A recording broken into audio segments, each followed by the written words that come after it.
Hello, welcome to Strange Planet, Horror and Coffee Special Edition. I'm here with my Horror and Coffee partner in crime, Vic, and we're here. We just came out of the Alamo Drafthouse here in Yonkers to see a special screening of George A. Romero's Night of the Living Dead as a tribute to him. As you know out there, George A. Romero, we just lost him. He passed away a few weeks back, and it's really sad to see him go. So what they've decided to do was start doing some screenings of his landmark films. That was the landmark film. That was the film that basically brought the whole idea and the genre of the zombie into the mainstream of horror cinema, right, Vic? I agree. It's one of his first movies. That is his first movie. Yeah. And it was the one that started it all. It really was. It really was. People are coming out and they're having fun. There are people walking around and, talking about the movie, feeling excited about it, having a great time, right? Yeah, and the thing is, you can still see this movie on DVD, on cable, and on Blu-ray. Yeah.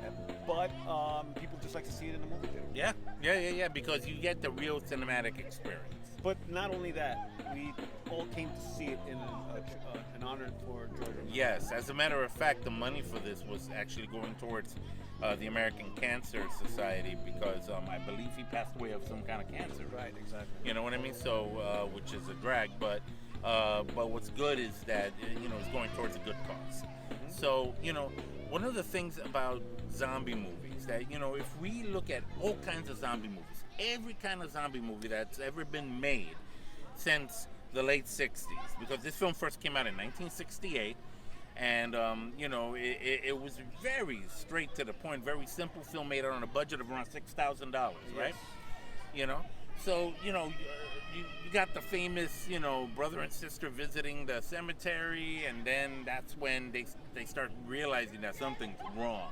Okay, they get attacked by a zombie, and the zombie chases them. One thing I noticed about these zombies, they're smart.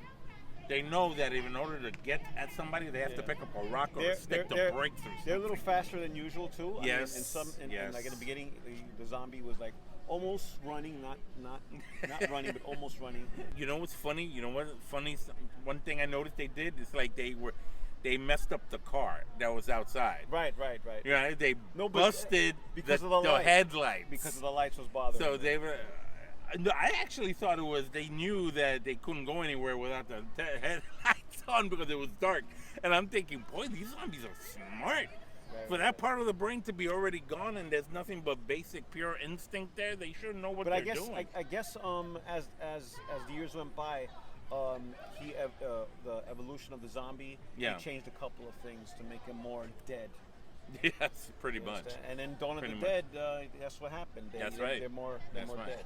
That's right. Keep in mind, Dawn of the Dead, Day of the Dead, and Night of the Living Dead, George A. Romero made all of those, but they're not necessarily connected. They're not sequels, or it's not like a trilogy or anything like that. No, they're their own stories. They all reflect the times. The night is for the 60s, the dawn is for the 70s, and the day is for the 80s. That's right.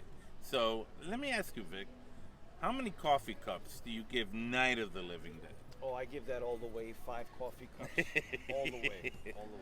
It's a great movie. It's a great movie. And to be honest with you, I this is my first time actually seeing the whole thing from beginning to end. I've only seen bits of it. I saw the 1990 remake that came out, back then, in 1990. I already said that. But I saw that remake, and I enjoyed that one very much. So we're going to wrap this up. But one more thing I've noticed, especially notably at the end of this film, I believe that there was a statement George A. Romero was trying to make.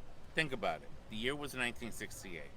This was the height of the civil rights movement. This was the time, even the time of Dr. King, and sadly, he lost his life that same year.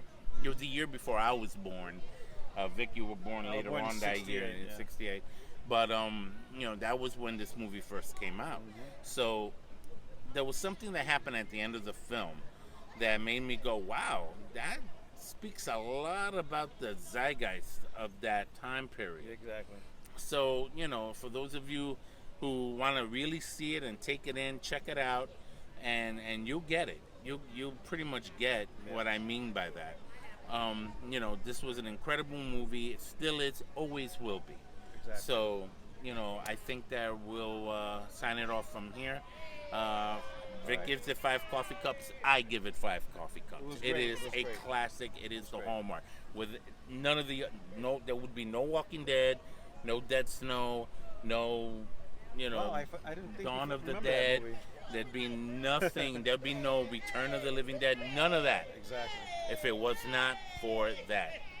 So, you know what? Thank you, Send it George A. off. Romero. Yes. This you. is Ralph Perez. And this is Victor Gonzalez. That's right, from Strange Planet NYC. And Horror and Coffee. And what are your? That's right, Horror and Coffee. And what are your comments about it? Talk to me. Let me know. Comment in below and let us know what you think of George A. Romero's Night of the Living Dead.